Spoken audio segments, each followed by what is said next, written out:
So today I want to talk to you a little bit about scripts and how different scripts are written for different aspects of a newscast and different types of stories. And one of the other things, especially in a newscast as a producer, is you're going to have to kind of determine how the order of the show goes, and likewise which anchor is reading which piece of text. So, who's reading what? Well, during a newscast, a producer must also determine the balance of which anchor is going to read which story. Are you always going to have anchor A read all of the scripts, but what about the other anchor? Do you want to flip and flop them back and forth, or sometimes do you want both of them to share a story at the same time? And as a producer, it's going to be your job to kind of work out that format for that show. So one of the things that happened in the newsroom one day, which I thought was kind of amusing, was we have two news anchors for news. And one of them is the producer for the show as well. And the producer went up to Aaron and they're like, I've got this story with this really long, hard word that I don't know how to pronounce and I don't want to butcher it on the air. What can I do to make this easier? And Aaron's reply to it was, well, give it to the other anchor, make them read it. And so what the other anchor wound up doing was they took the word and broke it up into phonetic sounding. So the word was actually encephalopathy, which is hard to say, but by breaking it up into encephalopathy, the other anchor was able to read that off of the teleprompter instead of reading the basic word. So by breaking it down and spelling it out phonetically, it was easier for them to read and present that information. So another case of where the producer is assigning stories, and this was something that I've always been curious about. So there was a story about a city was searching for a rapist, and in this particular story, they had an artist police sketch of what this rapist looks like. And when you compare the artist sketch to the anchor, it's kind of interesting that they do look like each other a little bit based on facial structure and hair. And so when I watched a little bit more of the newscast, I saw that they had a co-anchor, and I was wondering, why did the producer assign this story to that anchor?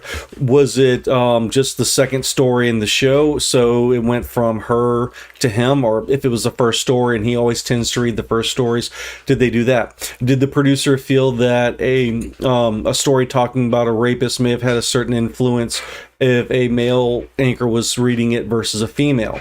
Or did the producer just kind of find it amusing that the male anchor looked like the police sketch and decided to put them together?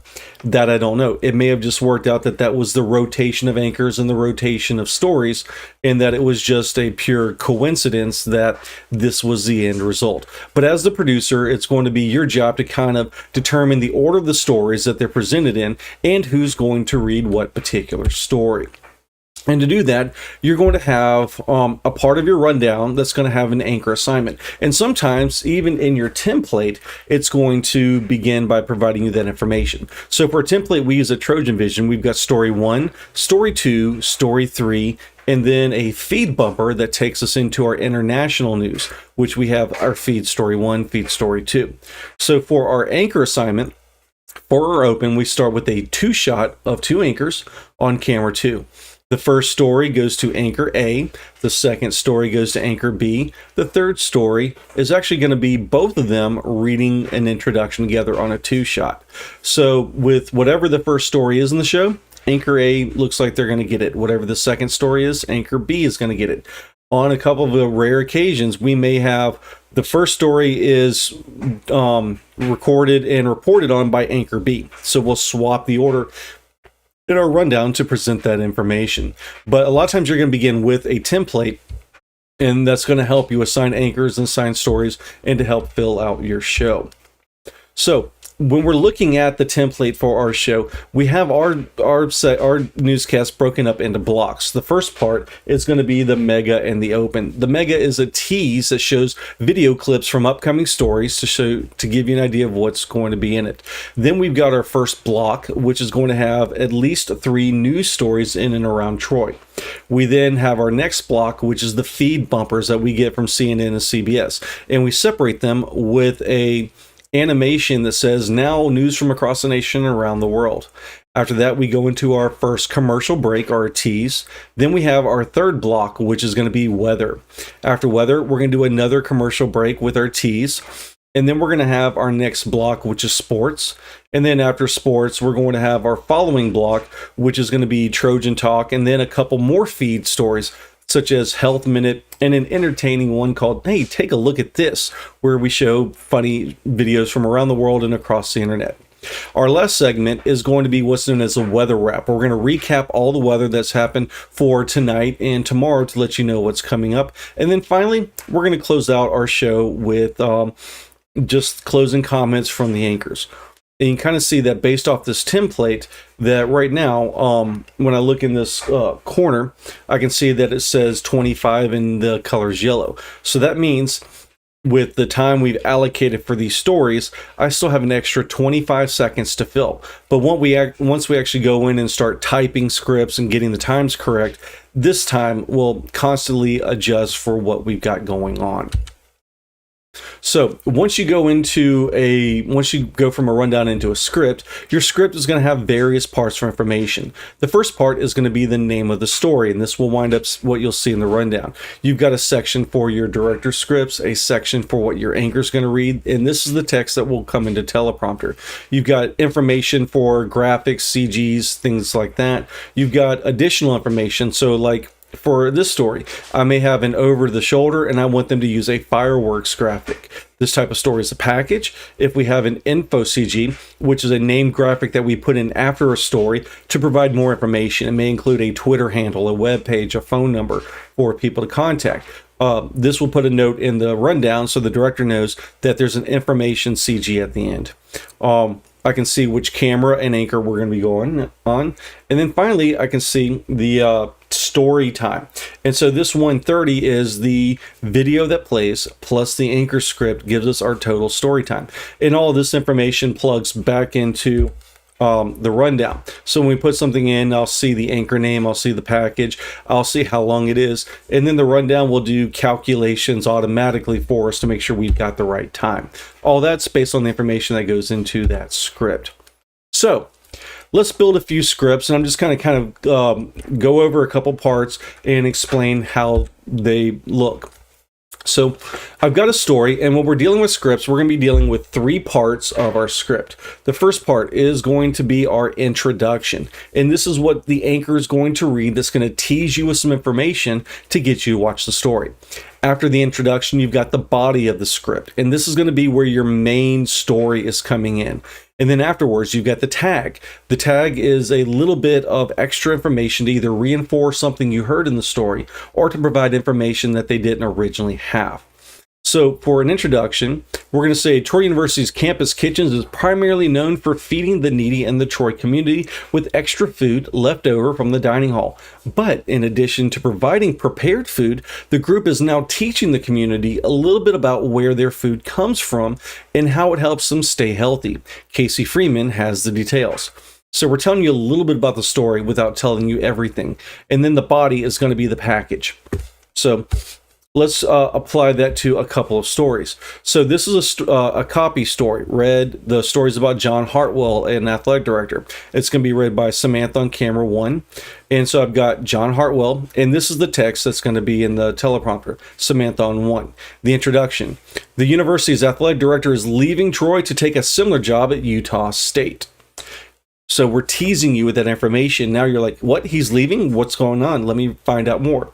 In this case, the body says that the University of, he'll leave athletics after almost 3 years. He'll leave the university mid-July to take a vice president position and director of athletics at Utah State. And then at the very end, where I am now blocking the screen, so I'm going to just kind of move over a little bit to the other side. There we go. I've got the tag that says, the chancellor will handle a search for a new athletic director. So in the copy, I've got not only the introduction, but the body. And then for 2.5 lines for this entire script, it's going to take about 32 seconds to read. For a page graphic, this story is about SGA elections. The university has decided who will lead the government for the next year. And then take page graphic. This means the graphic with the information is now going to play while the anchor is reading the information. Then when it says take tag, we come back to the camera and the anchor will finish the story by saying the new officers will serve in the next school year. They'll be sworn in on April 14th. And with 2.5 seconds each line, or 5 seconds every 2 lines, it's going to take about 40 seconds to read all of this information. For another page graphic story, and now taking a look at news from around the state, we've got Anchor A is reading story 1, and then I've got Anchor B reading story 2, and then coming back to Anchor A. And then for the director on the left side, you can kind of see that I've got a caption that's going in the graphic. Well, over here is that caption that we're putting in. Alabama authorities say Georgia man beneath overturned trailer. This is happening in Fort Payne, which was our locator. And so you can see that information is going in both sides. And again, the intro is taking a look. We've got 3 aspects to our body, and then there's no tag. For a VO, we're looking at sports. So it's going to say the baseball team is on the mound tomorrow as they look to bounce their loss against Alabama State as they take on the conference foe, Appalachia State. And then again, where it says take VO. Now, while the video is playing, the anchor is going to read this read the body of the text. And then where it says take tag, we come back to the anchors. And it says the first pitch will be tomorrow at 5 p.m. Now, as far as timing this story, I've got about 40 seconds of script. I've got about 46 seconds of video. But when we're doing timing, if it's a VO, it does not count towards your time. You only count what you can hear being said on TV. And in this case, it's the anchor talking nonstop the entire time. So even though I've got 40 script and a 46 VO, my total's time is only going to be 40 seconds. So for a SOT, this is where we stop for an interview. And this, the body of this will kind of come in 2 parts. So we're going to talk about Fatima Fernandez Cano, which is a women's golf team member, has more reason to celebrate as she's been chosen to name the Sun Belt Conference Women's Golfer of the Month. So that's now intriguing you to stay along for the rest of the story. So again, I've got the rest of the story that's explaining more about her record and why she got it. And then we also have a SOT, which is 20 seconds, that is going to be her explaining why it's so great to be recognized for this award. For the timing, it's going to take about 40 seconds to read all the text. Her SOT is 20 seconds, so 40 and 20 is 1 minute. For a VOSOT script, again, for the VO, you do not time the video. You only time what you can hear. And in this case, you hear the anchor and you hear the SOT. So for our intro, the softball team will take on conference foe UL Monroe for a weekend series. And then we've got the body of the text and we've got a SOT. And again, the out cue is everything we've got. After the SOT, we've got the tag. The tag says the Trojans will start the weekend series this Friday. So they're giving you a little more information about the story that wasn't actually in there before. So for timing it, it's going to take about 43 seconds to read all of this. And it's going to take 22 seconds for the softball team, the softball coach, to talk about the game. So our total story time, 105. Package, going to run kind of like a SOT. So this particular package has two anchors for our introduction. I've got Victoria saying Easter is this Sunday, and a big part of the holiday for most children out there is the Easter egg hunt. And then Xavier will pick up the story and say, however, the children at Troy University faculty and staff students didn't have to wait until Sunday to hunt some eggs thanks to Troy Student Government Association. Samantha Cocan has the story. And then that's going to be, the package is going to be the body of the story. Then after that, we've got the tag that's going to reiterate once again, Easter is this Sunday, and in other holiday-related news, the City of Troy offices will also be closed tomorrow in observance of Good Friday. So for this, it's going to take them 23 seconds to read the intro and the tag. Package is 212. Our total story time, 235. Then our live shot, and this one can get kind of hectic because you can't always perfectly script out a live shot. But in this particular case, we have a live shot going to basketball, where our introduction is talking about the ladies basketball team, and then it says take the split screen. So we're going to have our studio on one side, our reporter live on location on the other, and they're going to say, you know, what are things looking like for this evening, Danielle? And then she's going to take her time. She's got the athletic director with her. She's going to ask him a question or two questions. There may be like a package that's a minute 15. She may recap something briefly in the story, and then for the split screen, she may say, you know, that's all the sports. Now back to you. So for at least the intro and the tag, they're saying it's going to take about 45 seconds. For her questions and package, that's going to take a little bit longer. So the package is 15. So when you add it all together, it's going to come out to be about 5 minutes. That's 5 minutes for the package, the introduction, the tag, plus her 2 minute-and-a-half questions that come out to be about 3 minutes. So they've anticipated about 5 minutes for this live shot. Now, when you're doing introduction for anchors, there's text that you can use to kind of help change the show to be from repetitive. You don't want to always say John Davis explains, Danielle Nottingham explains, Joe James explains. You want to give some variety to your stories as you're writing them. So I'm going to disappear for a moment. And so in the cliches, you can say, as Joy Simon shows us, Trojan supporters find out exactly how much that goal was accomplished. Or Andrea Sanders has the details. Gerald Smith gives us a look at the memorial held in honor of Dr. Doug Hawkins. Joe James has the story. John Davis explains. Terry Reed has more. Rose Taylor introduces us to the young woman who will represent Troy as Miss Alabama in the pageant in June. So there's more than one way that you can present an anchor introduction to just kind of shake up from keeping the same text of so-and-so explains, so-and-so explains, so-and-so has the story. So that will kind of help add a little more variety to your newscast. Now, some of the things to help you out as a producer is to spell phonetically. Like I talked about at the very beginning when the reporter couldn't pronounce the name. Well, sometimes you can be like, well, we've got this name that says Jenny Mose, but you can actually spell it phonetically. So we know that her name is Jenny Mose. Another example would be Yasmin Baban in Istanbul. Had a reporter named Sarah Sidner, but if you spell it phonetically for the anchors to read, you can say, oh, it's Yasemin Baban is in Istanbul, and they're going to have this information provided to you by Sarah Sidner.